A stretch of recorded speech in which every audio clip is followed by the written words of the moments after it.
जब गौसे आजम को इतने बड़े दौलत से माला माल अल्लाह ने किया है, इतने बड़े वेला वली हैं, मादरजाद वली है, 12 साल की डूबी हुई कश्ती को वापस किया है, मुर्दे को ठोकर मारा तो जिंदा किया है, लम्हे में डाकुओं को कुतुबो अब्दाल बनाया है, लेकिन वो गौस फरमाते कि मैं साहबे कराम के धूल के बराबर नहीं हूं। तो ये हाफ पैजामा वाला, ये कल का मुल्ला, इन मुल्लाओं को मारो ठोकर। जब गौसे आजम इतने बड़े वली होकर साहबे कराम के बराबर नहीं हो सकते, तो ये मेरे पैगंबर नबी ये करीम के बराबर कैसे होंगे। इसलिए मुसलमानों, अगर ये लोग मिले तो जूते के नोक से उड़ाओ। याद रखो मुसलमानों, गौसे आजम कैसे आए, उनके आने की तारीख आपने जश्न गौसुल वरा सजाया है। अभी फरमा रहे थे कि मौलाना साहब के रमजान शरीफ का महीना था, गौसे आजम तशरीफ ले आए, और जब तशरीफ ले आए तो उनका आलम यह है, मैंने तारीख पढ़ी है कि गौसे पाक रज़ियल मौला ताला अन्हो बचपना का आलम है। अभी थोड़ी ही देर हुई है उनकी विलादत होने में। बच्चा जब पैदा होता आपके यहां तो रोता है, वो सैयदुल अंबिया आए रोवे नहीं, ये सैयदुल औलिया आए ये भी रोवे नहीं। उनके आने का अंदाज कुछ और, वो नबियों में लाजवाब, गौसे आजम वलियों में लाजवाब। और इत्तेफाक कह लो सुन्नियों, 12वीं वाले आका भी हम ही लोगों के खाते में है, और 11वीं वाले पीर भी हम ही लोगों के खाते में है। तो हम नहीं जश्न मनाएंगे तो कौन मनाएगा? हम नहीं जश्न गौसुल वरा सजाएंगे तो कौन सजाएगा? मैं उन दीवानों को मुबारकबादी पेश करता हूं जिन्होंने गौस की महफिल को सजाया है। सुभान अल्लाह, जिन्होंने गौस की महफिल को सजाया है। गौसे आजम रमजान शरीफ में पहली तारीख गोया के मैसेज दे दिया, गौसे पाक का बचपना है। जैसे ही आप इस खाकदाने गीती पर तशरीफ लाए, शहर बगदाद की औरतें परेशान, फलाने के यहाँ एक बच्चा पैदा हुआ है, ना दूध पीता है, ना शहद चखता है, ना शक्कर लेता है मुंह में, ना माँ के पिस्तान के करीब मुंह ले जाता है, वो बच्चा कैसे बचेगा? लोगों में एक हंगामा बपा हो गया कि वहाँ फलाने के यहाँ एक बच्चा पैदा हुआ है, चलो देखते। वो सिर्फ टुकुर टुकुर ताकता है, कभी दाएं देखता, कभी बाएं देखता, कभी आगे देखता, कभी पीछे देखता है, लेकिन रोता भी नहीं है, कुछ पीता भी नहीं है। मुंह में शहद डालता तो मुंह को इधर से उधर कर लेता है। लोगों में एक हंगामा बपा हो गया, औरतें आ रही जा रही, सूरज चलता गया, बेचैनी बढ़ती गई, सूरज हिलता गया, बेचैनी बढ़ती गई। गौसे आजम की माँ बेचैनो बेकरार हो गई, या अल्लाह मेरा लाडला को हो क्या गया है? ना दूध पीता है, ना शहद चाटता है, ना कभी रोता है, ना बिलकता है। सूरज हिलता गया, बेचैनी बढ़ती गई, सूरज ढलता गया, बेकरारी बढ़ती गई, यहां तक कि सूरज अपनी जगह पर रुका नहीं, जो सूरज जाकर के डूब गया, सूरज गुरूब हो गया, मगरिब का वक्त हो गया।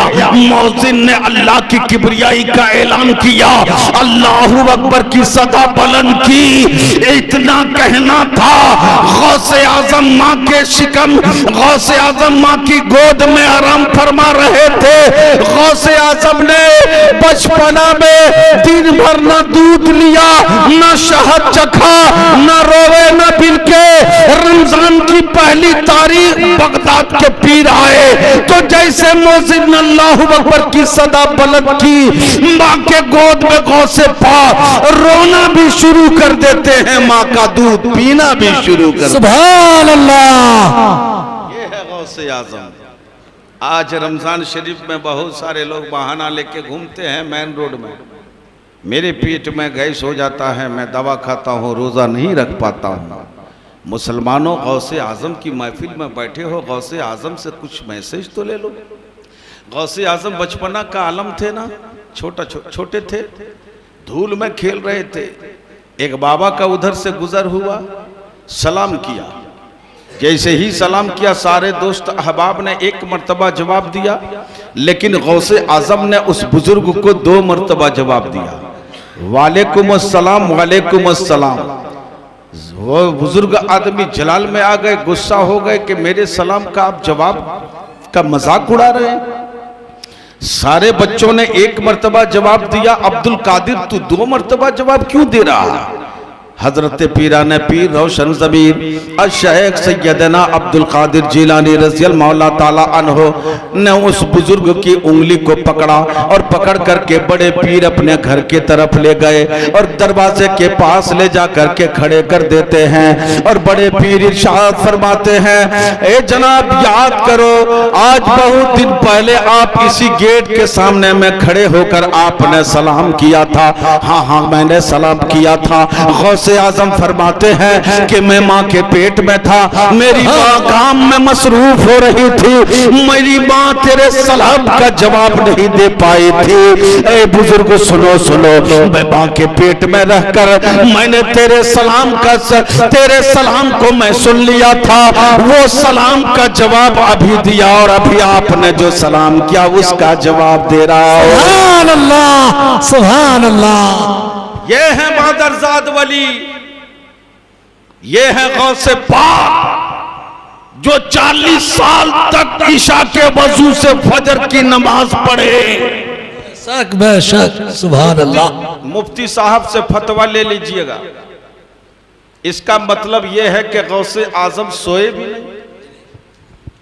40 साल तक ईशा के वजू से फजर की नमाज। वाह रे गौसे आजम। मुसलमानों खाली गौस की महफिल सजाने से नहीं होगा। आपने एक करवट दिखाया था 12 रबीउन नूर को, मीडिया वाला आज तक परेशान है। कितनी तादाद है मुसलमानों की? माथे पे पट्टी है, हाथ में हरी झंडी है, कदम बराबर बराबर, आका की आमद मरहबा, ताहा की आमद मरहबा, यासीन की आमद मरहबा। जुलूसे मोहम्मदी को लेके आप निकले मेन रोड में, वर्दी वाला परेशान, हुकूमतों की कुर्सी हिल गई। मुसलमानों जब एक बार आपने करवट लिया 12 रबीउन नूर को, मीडिया वाला परेशान हो गया कि कितने तादाद में ये लोग हैं, आखिर ये रेला कहां तक जाने वाला है, ये जुलूसे मोहम्मदी कहां तक लेके चलेंगे। रोड को ब्लॉक किया गया, रोड में बैरियर लगा दिया गया, उधर की गाड़ी को रोको, इधर की गाड़ियों को रोको, एसपी की गाड़ी है रोको, डीएसपी की गाड़ी है रोको, पार्लियामेंट की गाड़ी है रोको। बीच में चलने वाला कोई और नहीं, नबी का दीवाना चल रहा है, नबी का मस्ताना चल रहा है, नबी का गुलाम चल रहा है। जमाना ने जब देखा तो आश करके यही कहा, जब गुलाम का ये आलम है तो इन गुलामों के आका मोहम्मद रसूलुल्लाह का आलम क्या रहा होगा। सुभान अल्लाह या रसूलल्लाह। उस दिन कोई दुनियादार की रैली नहीं थी, उस दिन अहमद मुख्तार के दीवानों की रैली थी। जब आप एक मर्तबा करवट लेते हो 1 साल में, अच्छा लिबास पहनकर, सर पे पगड़ी बांधकर, टोपी लगाकर, हरी झंडी लेकर के, जब नबी की आमद का गुण गाते हो आप, तो उस नबी ये करीम से आपने अभी तक मैसेज नहीं लिया।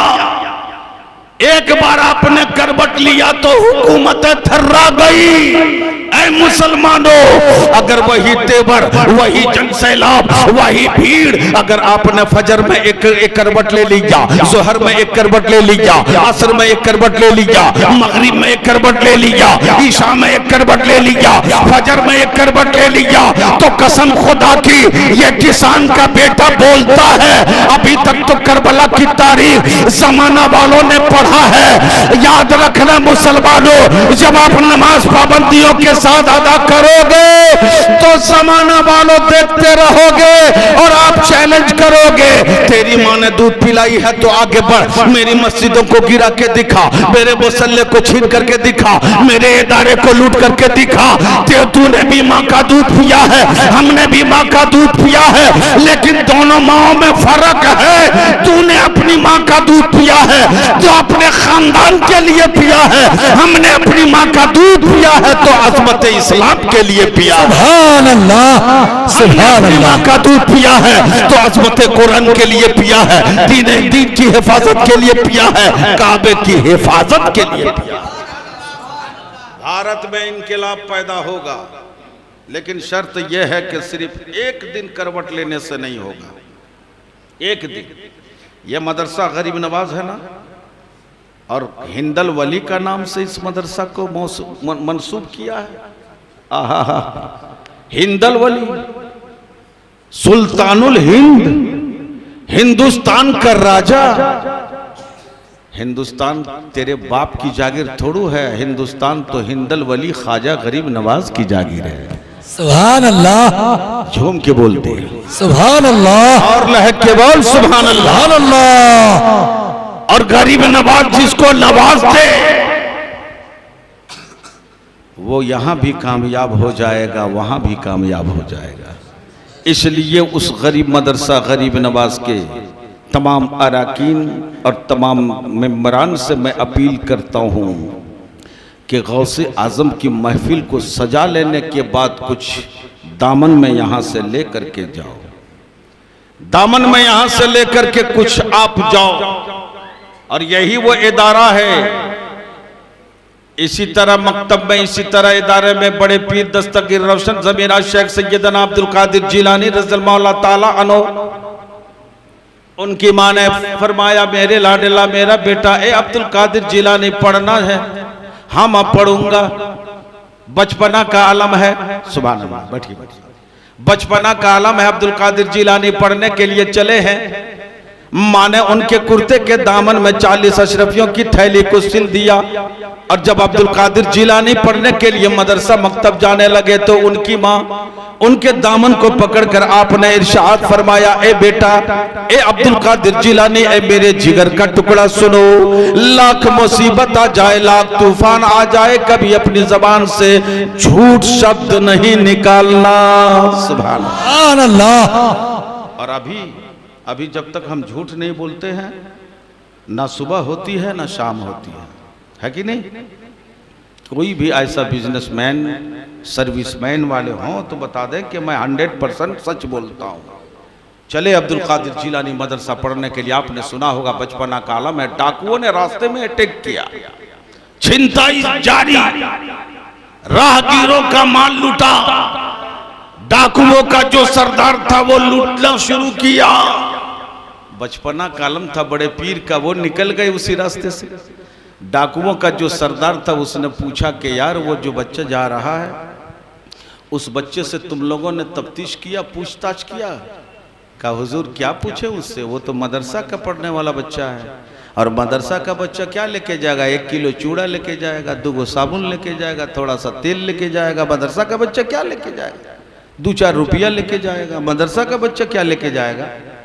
तो उस डाकू का जो सरदार था उसको दिल की दुनिया बदलनी थी, इसलिए उसने कहा कि नहीं, इस रास्ते से कोई परिंदा भी पर नहीं मारे मेरे बगैर, इसलिए उस बच्चे को बुला के मेरी बारगाह में ले आओ। सुभान अल्लाह, झूम के बोलिए सुभान अल्लाह, सुभान अल्लाह। बड़े पीर के करीब दौड़े दौड़े गया, कहा के चलो मेरा सरदार तुझे बुला रहा। कहाँ चली? आए अब्दुल कादिर, बचपना का आलम है। आहा, जैसे ही सरदार के पास आप तशरीफ लाए, पांव से सर तक सरदार ने देखा। कहा क्या नाम है? कहा अब्दुल कादिर। कहाँ से? कहा शहर जिला से। कहाँ जा रहे हो? कहा पढ़ने जा रहा हूँ। कहा हम लोग कौन हैं? कहा तुम लोग डाकू हो, चोर हो, डकैत हो। सुभान अल्लाह। कहा इतना होने के बावजूद भी तुमको डर नहीं लगता? कहा डरूं क्यों? अगर डरना है तो एक परवरदिगार से डरो। सुभान अल्लाह। कहा अच्छा मदरसा जा रहे हो, क्या लेके जा रहे हो? कहा देख नहीं, मेरी माँ ने इतनी मोटी रकम सिल दी है, मेरे दामन में 40 अशरफी की थैली मैं लेके जा रहा हूँ। कहा अब्दुल कादिर, इतनी मोटी रकम मदरसा लेके जा रहे हो, जिस दौलत को छुपाना चाहिए उससे छपा रहे हो। जब मैं डाकू हूं, डाकुओं का सरदार हूं, तो दौलत को समेटा नहीं तो दिखा दिया। अब्दुल कादिर जिलानी बोलते हैं कि मैं जब चला घर से ना, तो मेरी माँ यही वसीयत की, वो नसीहत की, मेरे लाडले, मेरा बेटा अब्दुल कादिर जिलानी सुनो, लाख मुसीबत आ जाए, लाख तूफान आ जाए, लेकिन बेटा कभी झूठ नहीं बोलना। मेरी माँ ने कहा है तो मैं तुझसे क्यों डरूं, मैं अपनी माँ की नसीहत को याद किया हूँ। मेरी गर्दन भी चली जाएगी लेकिन मैं झूठ नहीं बोलूंगा। सुभान अल्लाह। डाकू का जो सरदार था, तलबे जमीन खिसकने लगी। मैं भी बच्चा था, मेरा पेशा है छिनताई का। जब मैं मरूंगा तो कौन सा चेहरा लेके जाऊंगा? मेरी भी माँ है, मेरा भी बाप है, मेरा भी रिश्तेदार है, मेरा भी कुंबा है, मेरा भी कुटुंब है। जब ये बच्चा झूठ ना बोले, दिल की दुनिया बदलनी थी, बदल गई। करीब आया, कहा अब्दुल कादिर, अब्दुल कादिर, अब तक मैं नादानी में जो कुछ किया कर लिया, अब जरा सा हाथ तो बढ़ा अब्दुल कादिर। अब्दुल कादिर जरा सा हाथ अपना दस्ते मुबारक तो आगे बढ़ा। दस्ते मुबारक अब्दुल कादिर ने आगे किया। डाकू का जो सरदार था, अब्दुल कादिर के हाथ में हाथ दिया, तौबा इस्तगफार किया, और डाकू का सरदार बोल उठता, ए अब्दुल कादिर जिलानी, अब तक जो नादानी में कर लिया माफ करना, अब फिर से मुझे कलमा तैयबा पढ़ा ले और दामन इस्लाम में दाखिला ले ले। सुभान अल्लाह। अभी मदरसा पहुंचे कहां के बड़े बड़े डाकू भी, बड़े बड़े चोर अब्दाल बन गए। गौस के महफिल में बैठे हो, सुनो। मदरसा जैसे ही आप पहुंच गए, उलमाए किराम दर्स व तदरीस का काम अंजाम दे रहे थे। सारे मुअल्लिमीन बैठे हुए थे, बच्चे उनके करीब थे। अब्दुल कादिर जिलानी मकतब पहुंचे। पहुंचने के बाद आपने उलमाए किराम को सलाम किया। सलाम करने के बाद जवाब मिला।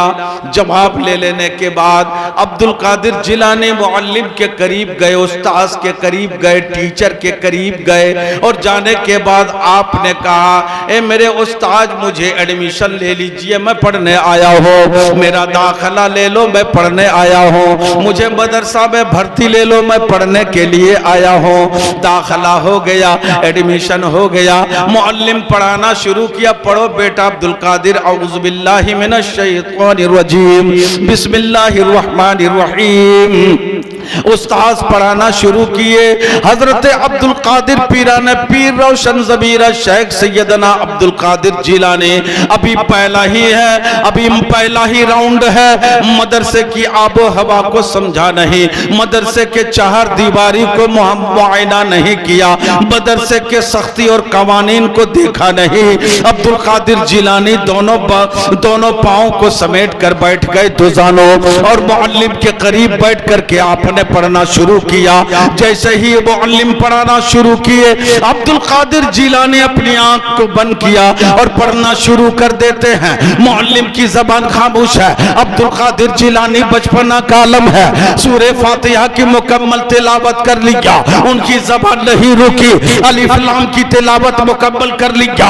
कुरान करीम खामोश, कुरान करीम बंद किया है। मुअल्लिम देखते रह गए। अब्दुल कादिर जिलानी आगे बढ़े, पहला पारा पार किया, नहीं रुके। दूसरा पारा पार किया, नहीं रुके। आंखें बंद है। अब्दुल कादिर जिलानी पढ़ते चले जा रहे।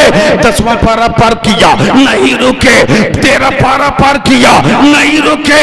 जैसे ही अब्दुल कादिर जिलानी 18 पारा पहुंच गए, अब्दुल कादिर जिलानी की आंख भी खुल गई, जबान रुक गई। सुभान अल्लाह। मौलवी जो थे ना, जो मौलाना साहब थे, उन्होंने पूछा, बेटा अब्दुल कादिर, किस इदारे से पढ़ के आए हो, किस मकतब से, कौन सा मदरसा से 18 पारा का हाफिज़ कुरान बन करके आए? तो अब्दुल कादिर जिलानी पीराने पीर मुस्कुरा कर जवाब देते, मेरे उस्ताद, मैं किसी यूनिवर्सिटी से नहीं पढ़ा हूं, किसी इदारे से नहीं पढ़ा हूं, किसी मकतब से नहीं पढ़ा हूं। का फिर ये 18 पारा पहले ही फुर्सत में क्यों? तो अब्दुल कादिर जिलानी फरमाते हैं कि मैं माँ के शिकम में था। सुभान अल्लाह, सुभान अल्लाह। मैं माँ के पेट में था। और मेरी माँ फजर की नमाज पढ़ लेने के बाद कुरान करीम खोल करके तिलावत करती थी। रोजाना का मामूल मेरी माँ ने बना लिया था। अब्दुल कादिर जिलानी फरमाते हैं कि मेरी माँ फजर की नमाज पढ़ लेने के बाद कुरान करीम खोल करके पढ़ा करती थी, मैं सुना करता था। ईशा के नमाज पढ़ लेने के बाद कुरान करीम मेरी माँ खोल करके पढ़ा करती थी, मैं माँ के पेट में रह करके सुना करता था। मेरी माँ मेरी माँ 18 पारा तक ही पढ़ी थी और मैं इस खाकदाने गीती पर तशरीफ ले आया। ए मेरे उस्ताद सुनो, ए मेरे मुअल्लिम सुनो, ए मेरे टीचर सुनो, अगर मेरी माँ पूरे 30 पारा अगर देख करके पढ़ी होती और मैं माँ के पेट में रहता तो अब्दुल कादिर जिलानी 30 पारा का हाफिज कुरान बन गया। 30 पारे का हाफिज कुरान बन करके आज मुकम्मल कर लिया होता। मादरजाद वली अगर कोई है तो वो पीराने पीर है, रोशन ज़मीर है। अश-शेख सैयदना अब्दुल कादिर जिलानी रज़ी अल्लाह ताला अन्हो है।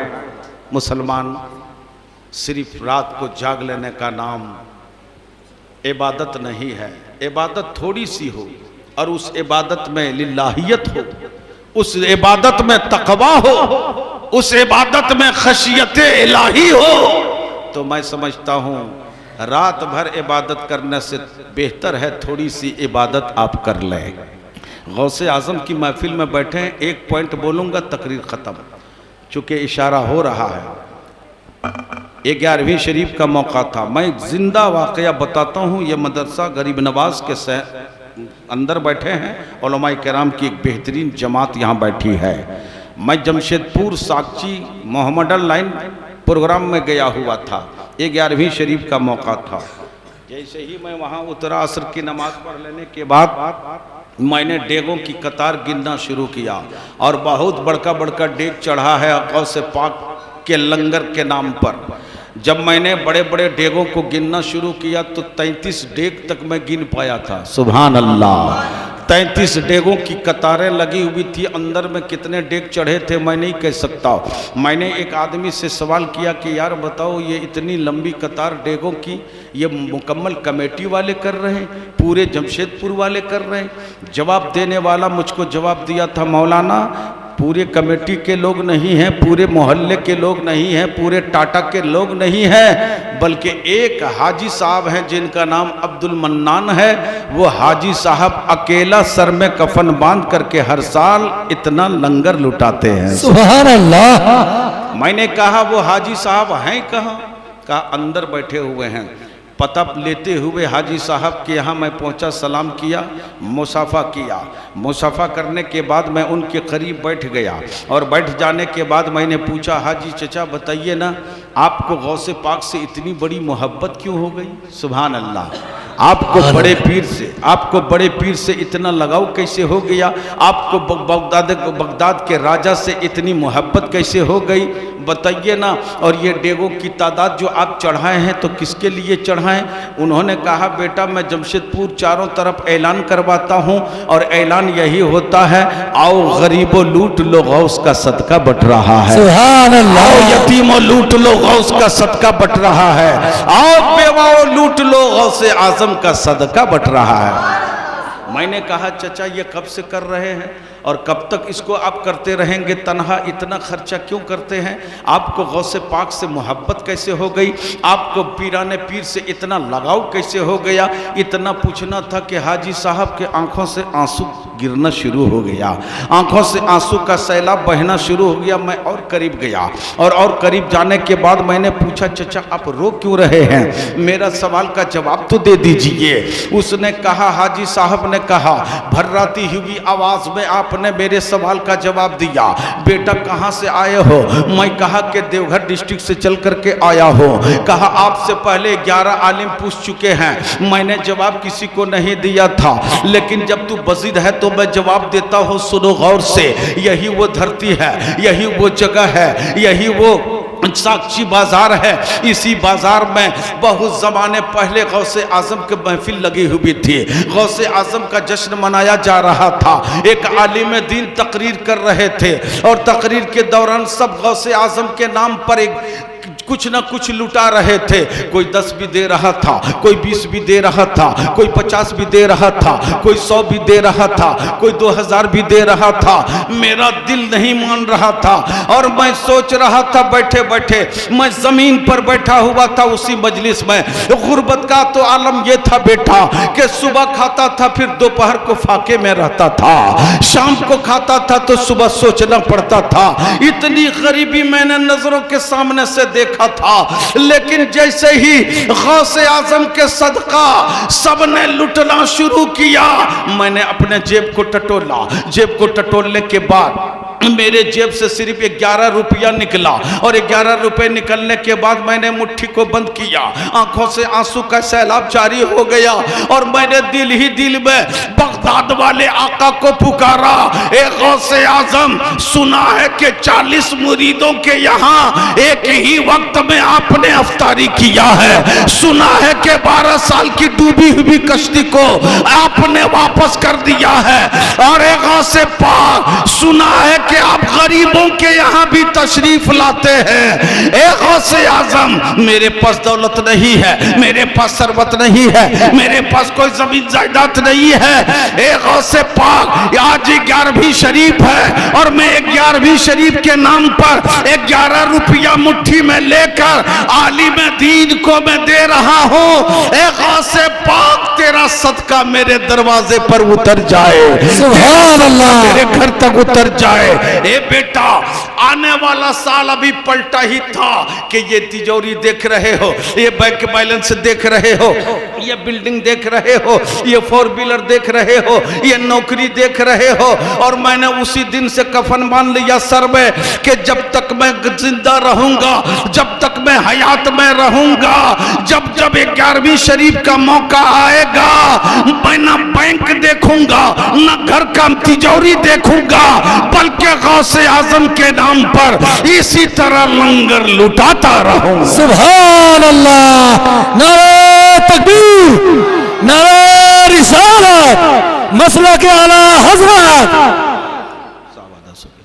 तो आपसे गुजारिश है, आपसे अपील है, सिर्फ गौसे आजम के नाम पर महफिल सजा लेने का से दीवाना आप नहीं हो जाएंगे। मैंने पहले ही राउंड में कहा ना कि 40 साल तक इशा के वजू से गौसे आजम ने फजर की नमाज पढ़ी है। सुभान अल्लाह। तो महफिल गौसियत में आप बैठे हो यार। आप सुने हैं ना, एक ज़ईफ़ा दरिया के किनारे रोज़ाना असर के बाद रोने के लिए जाती थी। गौसे आजम की निगाह करम हो गई, अपने एक दोस्त को लिया, बोला ज़ईफ़ा रोज़ रोती है दरिया के किनारे में बैठ के, चलो आज पूछते हैं। गौसे आजम आए, करीब आने के बाद आपने सलाम किया, जवाब मिला। जैसे ही जवाब मिला, बोला अम्मी ये बता, दादी माँ, आप इसी दरिया के किनारे आकर इस वक्त मैं कई दिन से देख रहा हूँ कि आप रो पीट लेते हैं और घर चले जाते हैं, मामला क्या है? कहा बेटा तेरे समझ से बाहर है, तू नहीं समझेगा। कहा समझा तो दीजिए ना, आज समझा तो दीजिए ना। कहा कि बड़े बड़े को मैंने समझाया, कोई नहीं समझ सका, तो तू कैसे समझेगा? कहा कि ज़रा सा बोल कर तो देखिए, आके रोने का सबब क्या है, आहू बका करने का मामला क्या है? तो ज़ईफ़ा समझ गई कि ये बच्चा बड़ा बज़िद है। पाँव से सर तक देखा, ज़ईफ़ा ने सर से पाँव तक देखा। देखने के बाद आपके आंखों से और आंसू निकलने लगे और आपने गौसे आज़म के करीब आकर के आपने यही कहा, बेटा यही वो दरिया है, यही वो समंदर है। मेरा एक ही लख्ते जिगर था, एक ही बेटा था, बड़ी मिन्नत और समाजत के साथ मैंने पाल पोस करके जवानी की दहलीज पर मैंने चढ़ाया था परवान। लेकिन जैसे ही उसकी शादी हुई, बारात इधर से बड़ी अमन के साथ निकल गई कश्ती पे सवार होकर। लेकिन जैसे ही उधर से बाराती लोग वापस होने लगे, समंदर में एक तूफान उठा। समंदर ने एक झोंका दिया, समंदर ने एक करवट लिया कि मेरा बेटा और मेरी बहू उसी कश्ती में बैठी हुई थी, घूंघट में थी, बड़ा पोशाक में था, अमामा भी बांधा हुआ था, सारे दूल्हा दुल्हन सारे बाराती उसी कश्ती में बैठे हुए थे। सब समंदर के अंदर डूब गए। अल्लाह अकबर। इतना सुनना था, एक ही बेटा था, उसी के गम में सताते रहती हूँ और इसी समंदर के करीब आकर रो पीट करके तसल्ली मिलती है, मैं घर चली जाती हूँ। इतना सुनना था, गौसे आजम मुस्कुराने लगे। सुभान अल्लाह, झूम के बोलिए सुभान अल्लाह। मुस्कुरा करके आपने उनको तशफ़ी बख्श जवाब दिया, दादी माँ इतनी सी बात के लिए आप रो रहे हैं? कहा बेटा इतनी सी बात? वो कश्ती डूबे हुए में आज 1 महीना नहीं, 2 महीना नहीं, 1 साल नहीं, 2 साल नहीं, 12 साल हो गया। अल्लाह 12 साल हो गए। कश्ती के साथ इंसान की बात छोड़ो, कश्ती भी खत्म। 1-2 दिन की बात होती तो कहने को दिल नहीं चाहती। 12 साल की डूबी हुई कश्ती है अब्दुल कादिर, इसी समंदर के अंदर है। 12 साल बीत गए। अब्दुल कादिर जिलानी मुस्कुरा कर इरशाद फरमाते, दादी माँ नहीं रोते, अगर आप इजाजत दे तो आप कह दीजिए मुझको कि बेटा इजाजत दे। सुभान अल्लाह, सुभान अल्लाह, सुभान अल्लाह। दादी माँ आप इजाजत दे दीजिए, समंदर को डुबाना समंदर का काम।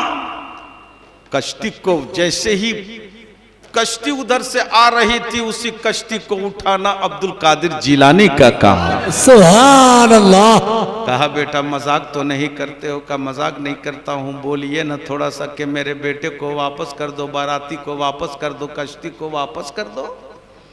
ज़ईफा मुस्कुराने लगी, कहा बेटा इजाजत देती हूँ। सुभान अल्लाह, सुभान अल्लाह। अब अब्दुल कादिर जिलानी, वाह रे मादरजाद वली, वाह रे पीराने पीर, रोशन ज़मीर शेख सैयदना अब्दुल कादिर जिलानी, जिनकी हुकूमत मशरिक में हो जाए, मगरिब में हो जाए, उत्तर और दक्षिण में हो जाए, वो पावरफुल वली।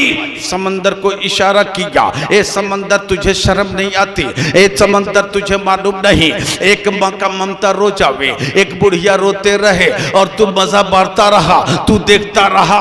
12 साल की डूबी हुई कश्ती, तेरी इतनी औकात जो नीचे उतर बैठा के रखे, तेरी इतनी मजाल जो इस ज़ईफा के बेटे को तूने डुबो दिया है, डुबाना तेरा काम। आज अब्दुल कादिर जिलानी इजाजत देता है, उठो और उसी तरह उठना जैसे इस ज़ईफा का बेटा दुल्हा का पोशाक पहने चला आ रहा था, दुल्हन का जोड़ा लिए चली आ रही थी और सारे बाराती जिस तरह आ रहे थे, मुर्रिखीन गवाह है। इतना कहना था, अब्दुल कादिर जिलानी का स्टेटमेंट होना था। समंदर में एक तूफान सा उठा और 12 साल की डूबी हुई कश्ती साहिल पर आ गई। नारा तकबीर, नारा रिसालत, मसला के आला हजरत।